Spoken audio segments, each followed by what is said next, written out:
And with me right now is Martin Granum, who is running for position number 3 in the Hillsboro School District. And good morning, sir. How are you? I'm doing well. Thank you, Don. It's great to be here. Have you ever been on a director as a school district, in a school district? No, I have not. This is my first elected office I'm seeking, and I've served on boards of directors, but never for a school district. How's the pay? Well, I mean, because I might trade it for radio. Well, board of directors, is it any better than radio? I think you better stick with radio.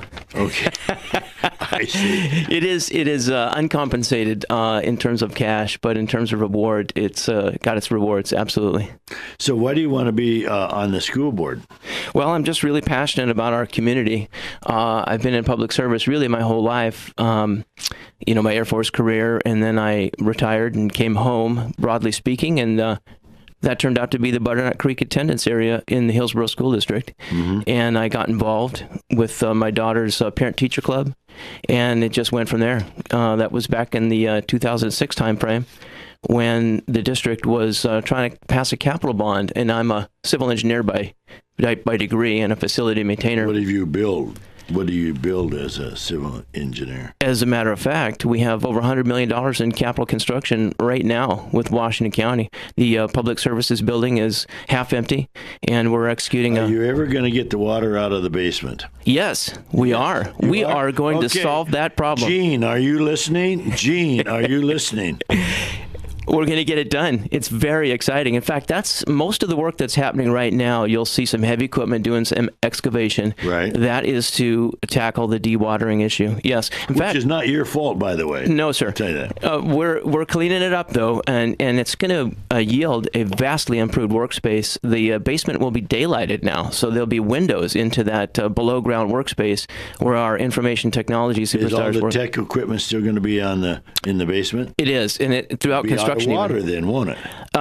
It'll be dry. It'll be nice and dry. I had to say so. I didn't know you were going to talk about this. But I know there's a lot of fun in teasing the county about getting the water out of the basement. Yes. So it's a very exciting project, and I'm very, very pleased to be a part of that. And there's a lot of other good things going on too in terms of Washington County's capital construction. Meeting the needs of our community. What do you think about? I mean, you're an engineer, and you spent 20 years in the military, and thank you very much. Yes, sir. But why do you want to reach out and jump on a school board? Don't you know people get hollered at there? I've had a very good experience. I'm up to about 500 doorsteps now in my campaign, and I can honestly say I can report on the state of our democracy. It's good. People are really good to engage with. Now, with respect to why do I want to be on the board? Well, I love our community. I got involved in the Loa Community Library back in 2011. That started as an idea in the Pepper Mill, and now we're a member of the Washington County Cooperative Library Service. Just an amazing experience. Mm-hmm. I served on the board there, and I was president when we built our current library. So I know to be successful on the board, you have to be rooted in the community. You have to be in you meet have a people. Family, and what is it? Oh yes, I've got 3 grown kids, mm-hmm. and a fantastic wife of 31 years. If you can believe that, yeah. You're just a child. I am not even over 50 years. I'm just getting started. Yes, on this amazing relationship. And I have 3 grandkids what too. What saved your marriage was you were in the military for 20 years and you didn't see your wife very often. So I also learned how to follow orders. Oh yes, and everything is yes, ma'am. I get the last word in every argument. Yes, ma'am. Yes, ma'am. Right. I worked at my first radio station was at the Larson Air Force Base in Moses Lake, Washington. Yes. And at that time, we were still flying around Russia. Yeah. And we had B-52s and KC-135s. Still got them. And but not in Moses Lake, I don't think. My dad was in the Air Force Reserves up at Moses Lake in the Korean War. Okay. My dad's a World War II veteran of the 41st Infantry Division. He was all over the Pacific. And then also Korea. And then he when he got out of the Army at the end of World War II, he joined the Air Force Reserve and served in the Korean War as an Air Force reservist up at Moses Lake. Yeah. Yeah. Well, that's a nice little town. There's a lot of pheasants in the fall to shoot, ducks in the wintertime, water skiing in the summertime. It couldn't be, for a bachelor, it was a great place to go. But we flew 24 hours a day around Russia. Oh, yeah. And completely. Knew a lot of pilots, and some were KC-135 pilots, and the others were the B-52 guys. And somebody would say, "Hey, I remember we were water skiing with these two guys," and he says, "Hey, do you and your wife want to come over for Wednesday? Where I got some great ribs." He says, "No, I'm taking off in the morning." He said, "Oh, when are you going to be back?" He said, "Well, in 8 days." And people don't get that, but they flew continuously for 8 days before they come and touch ground. That's one heck of a sortie. And they got a gas station all the time, but they were just flying around Russia. Yeah, pretty absolutely. hot times then. In the Gulf War, I was at Lodges Field, which is a small island in the mid-Atlantic, and we were an air bridge, basically. The tankers would take off on land from our airfield, and they would hit the cargo guys going over, from the East Coast all the way into the Gulf, and they did that nonstop every day for the whole Gulf War. Yeah. I spent thousands of hours on the ramp. As an engineer, the fire and crash rescue was our business line out on the ramp. And we also maintained, of course, the ramp itself and all the aids to navigation, but the arresting cables for the fighters that couldn't, stop. We maintained that system, and that was pretty cool. So on the ground? That's not just on a deck? No. We have them on... to slow them down as well? Absolutely. We have arresting cables on Air Force bases. Yeah. It's obviously not for daily use, but if an aircraft has braking problems or comes in hot or heavy, he calls and tells you. It's actually there. It's ready to go all the time. Okay, all right. Yeah, all right. And then if they engage it, and they did occasionally, I would say a couple of times a year, then we would go out immediately and reset it. And it was basically like our firefighters would go out there as, lights and sirens and reset that cable and get it ready for any other aircraft that might need it. So we want to vote for you. Thank you, sir. Because I haven't said I'm going to do it yet, but I like where this is going, though. A good energy and engagement. I love the kids, I love the community, and I want to bring my energy and engagement to the Hillsboro School District Board of Directors. So my thing is 100% high school graduation rates. We know what it takes to get that done. Everybody in Oregon does. There's a thing called the Quality Education Model, and if you want to Google it, there's an 8-page executive summary. This has all been figured out. We know what we need to do. We need to focus on attendance. And to get the attendance rates up, we have to reach into the families and the communities and make sure our kids are attending school. We need early reading proficiency. We need dual language and dual credit programs. Why? Because it'll keep kids interested.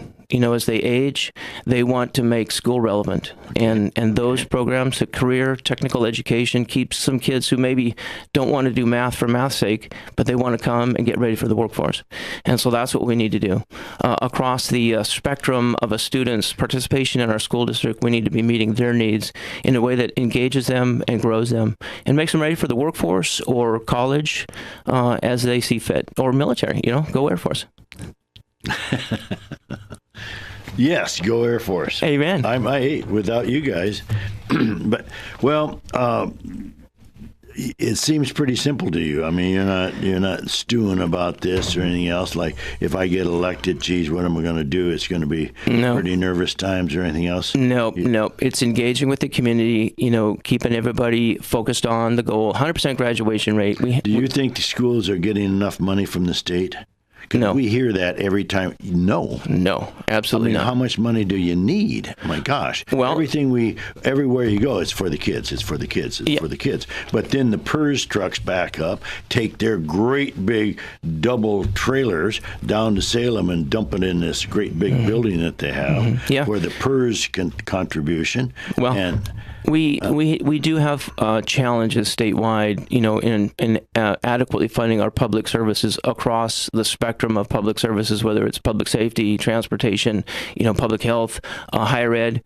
My focus is on K-12. Is that with the personnel or with the equipment, or when you say we do have this problem statewide? Well, it's a range of issues depending on what your subject is. Now, in terms of K-12 education, which I'm really the most passionate about, I'm an engineer, so I could talk really about all these areas. I have, interest in all those areas. But with respect to K-12 education, if you look at the quality education model, the QEM, I'll go back that as a touchstone. They have really identified the level of funding that we need from the state to achieve 100% graduation rates. So if the goal is 100% graduation rate, we're underfunding every student in the state of Oregon by $1,800 this year. And we're buying the outcome we're getting is the outcome we're paying for. And statewide, it's 74% graduation rate. It's a train wreck. Yes. 26% of our kids are really not going to be able to get a good job. And they're going to have a very challenging road to hoe, without a high school diploma. Now, here in the Hillsboro School District, we're doing a little bit better. We're at 85% with a 5-year look. It's closer to 82 kids graduating on time with a straight 4-year look. But if you expand it to one additional year, we're up to 85%, which is good, but even in a very successful district like Hillsboro, 15% of our kids, these are our children in our community, are not getting a high school diploma. And that really bothers me. It should bother all of us. Indeed. Amen. And it does. I don't care what your political orientation is, whether you're an R or a D or unaffiliated. When you stand on their porch and talk about the issues, how do we get 100% of our kids to graduate from high school? Everybody's engaged. You say what? Well, it's a variety of things. It is stable and adequate funding, and I'm very passionate about that. But it's more than that. It's the programs that we're offering and the engagement with the community. And we do a very good job of that here in Hillsboro. The Chamber of Commerce is fantastic. They are. So anything that we do with respect to revenues, whether it's a bond or local operating levy. So in 30 seconds, why should we vote for Mark Graham? Well, sir, I'm very dialed in on the community. I'm engaged in the community and bring a lot of energy. The board and the community is going to face some big issues in the very near future. There's a capital construction bond. That's a big ask. Mm-hmm. And we need people on the board who are going to lead the community. We're going to get out there, engage, go door to door, expend tremendous personal energy and effort to help the community understand why we need to pass this bond and get this bond passed. And it's looking like a November ballot measure for this capital construction bond. Then we need to talk about what can we do to provide stable and adequate funding. And I think that's a good discussion with the community about a local operating levy. And well, I would look like to get into this capital thing with you, how much money you think we need to have and what you would do with it, but we've got to go. I'd love to come back, Don. Well, I'll have you back. You get elected, and we'll have you back. Well, I'm on the budget committee now, and even after the election, so I still could put a little money in there for the KUIK local radio station. Amen, brother. I love to support all of our local businesses. And listen to our football games and baseball games. Mark Granum, Granum, yes, sir.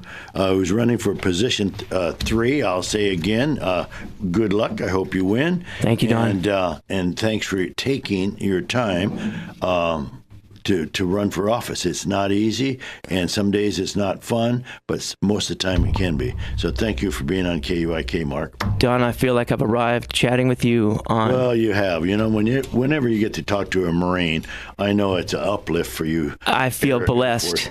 I'm in such good company. Thank you, sir. I'm Don McCoun. This is KUIK's Washington County Today. We'll be back in a moment.